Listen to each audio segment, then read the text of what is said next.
nakakailang commercials na. Hindi niya na mabila. At every time, pabigat ng pabigat yung mga responsibilidad. Actually, dito, honestly, hindi ko po nabibilang kung ilan.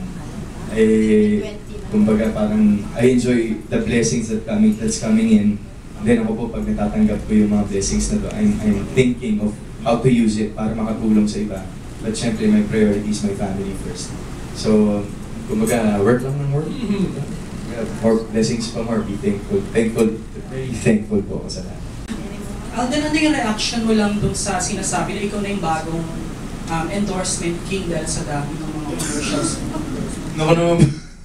Well, yun nga po kasi even before po talaga, I have medyo hindi po ako fan ng mga titles. Like yung Prime Time Prince, Prime Time ganyan, endorsement ganyan.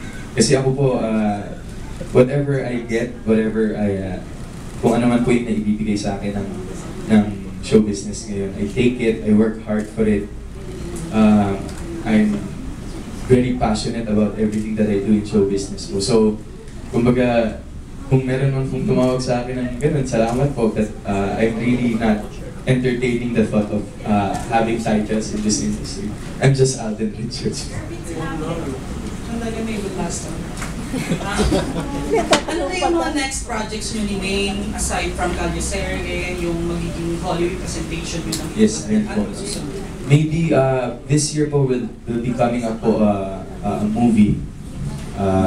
So, hindi ko pa po pwedeng i-spill much about what will happen in that kasi everything's still in the planning process po. Pero asahan niyo po, it's coming soon.